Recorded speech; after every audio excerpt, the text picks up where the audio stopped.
सभी दोस्तों को वंदे मातरम। आज हमारा टॉपिक है श्री अरविंदो घोष, जो एक क्रांतिकारी थे। इन्होंने जो है भारत की आज़ादी में क्या योगदान दिया, उनके विषय में जानेंगे। तो समय का जो है समय बर्बाद नहीं करते हुए जल्दी से स्टार्ट करता हूँ। आज हम लोग ऐसे व्यक्तित्व के विषय में जानेंगे जो पहले क्रांतिकारी बने और बाद में आध्यात्मिक गुरु बने, और इसके बावजूद उन्होंने राष्ट्रीयता और राष्ट्रभक्ति का परिचय दिया तथा दुनिया को मानवता का पाठ पढ़ाया। उनका जन्म 15 अगस्त 1872 को पश्चिम बंगाल के हुगली जिले के कोन्नगर गांव में हुआ था।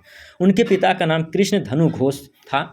ब्रह्म समाज का सदस्य और संरक्षक थे। माता जो है ब्रह्म घोष की माता, श्री अरविंदो घोष की माता का नाम है स्वर्णलता। स्वर्णलता जी का पिताजी जो थे वो ब्रह्म समाज का सदस्य थे।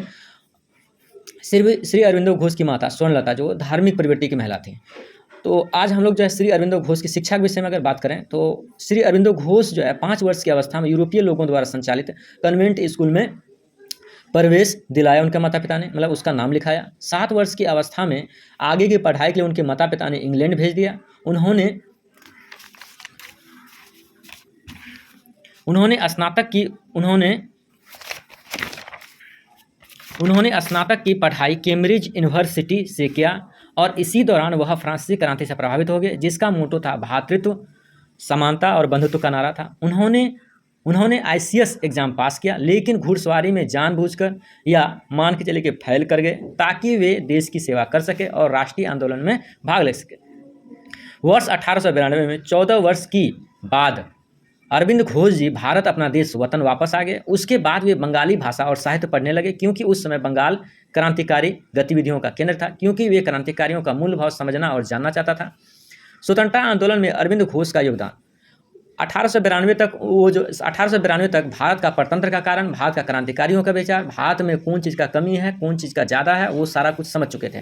तो 1893 में जाकर वो जो है स्वतंत्रता संग्राम में, भारत के स्वतंत्रता संग्राम में कूद पड़े या शामिल हो गए। उस समय कांग्रेस की विचारधारा अनुनय, विनय, याचना पर आधारित थे। इसका अरविंद घोष ने विरोध किया। उदारवादी इस माध्यम द्वारा ही अपना बात मनवाना चाहते थे, अपना सुशासन प्राप्त करना चाहते थे। उदारवादी अंग्रेज से सुशासन की आशा करते थे, पूरी तरह से भारत से अंग्रेज को बाहर खदेड़ना नहीं चाहते थे।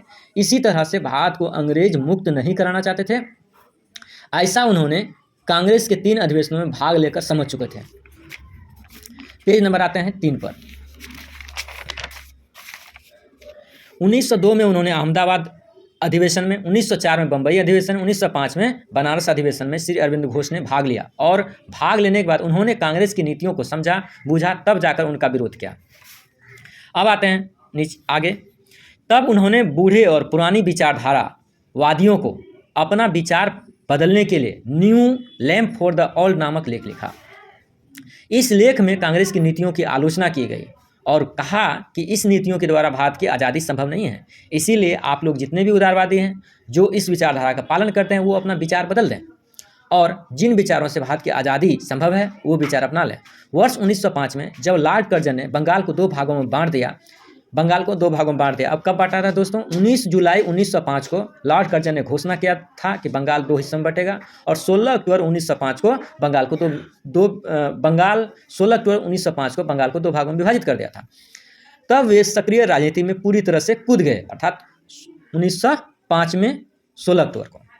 यही अंग्रेजों की गलती राष्ट्रवाद का उदय का कारण बनेगा, उन्होंने ऐसा कहा। बंगाल विभाजन के, और आपको देखने के लिए मिलेगा कि लाला लाजपत राय स्वदेशी आंदोलन को उन्होंने जो है पंजाब में लेकर गए, अजीत सिंह भी पंजाब में लेकर गए, बाल गंगाधर तिलक इसको महाराष्ट्र में फैलाए, और अरविंद घोष भी बंगाल के थे तो बंगाल में फैलाए। देश के सभी हिस्सों में देश उत्तर भारत के और दक्षिण भारत के लगभग सभी हिस्सों में स्वदेशी आंदोलन फैल चुका था। बंगाल विभाजन के कारण बंगाल के कलकत्ता के टाउन हॉल से स्वदेशी आंदोलन का श्री गणेश हुआ। और आपको पता होना चाहिए कि बंगाल विभाजन का विरोध का नेतृत्व जो है शुरुआती दौर में रविन्द्रनाथ टैगोर ने किया था। इस समय राष्ट्रवादी आंदोलन जोर से चलाया गया। वर्ष 1906 में अरविंद घोष के छोटे भाई वारिंद्र घोष युगांतर नाम की समाचार पत्र निकालने लगा, जिसमें अंग्रेज सरकार की घोर आलोचना की गई। वर्ष 1908 में खुदीराम बोस ने कार्रवाई किया और स्वयं गिरफ्तार हुए और फांसी चढ़े। सरकार ने वारिंद्र घोष को बम बनाने के षड्यंत्र में गिरफ्तार किया और संदेह के आधार पर श्री अरविंद घोष को गिरफ्तार किया और उसे अलीपुर जेल भेज दिया। चित्तरंजन दास जिसे देशबंधु के नाम से जानते हैं, इन्होंने वकालत करके मुकदमा लड़कर इसे आज़ाद करवाया। इसी जेल में 1 वर्ष के भीतर 1 वर्ष तक जो है श्री अरबिंदो घोष रहे। इसी दौरान उनका मन, दिल, दिमाग बदल गया और वे सन्यासी बन गए। हालांकि संपूर्ण दुनिया को उन्होंने सन्यासी जीवन में मानवता और राष्ट्रवाद का मौलिक चिंतन को लोगों तक पहुंचाया और उन्हें संपूर्ण दुनिया को मानवता का सीख दिया। इस विषय में उन्होंने जो है अपना किताब भी लिखे हैं, द लाइफ डिवाइन, सावित्री और गीता पर निबंध। वे सजा मुक्त होने के बाद वे पांडिचेरी में जाकर ओरविले नामक आश्रम खोले और समूची जीवन वहीं पर रहे और 20 मई 1900 कुछ ईस्वी को उनका देहांत हो गया। ये मैं जो है बाद में कोट कर दूंगा, राइट कर दूंगा डिस्क्रिप्शन में। निष्कर्ष, श्री अरविंद घोष जी एक सच्चे और देशभक्त थे। पहले उन्होंने राष्ट्र को अंग्रेजों से मुक्त करवाने के लिए क्रांतिकारी वाला मार्ग चुना और अपनी बात को स्पष्टता से रखता था।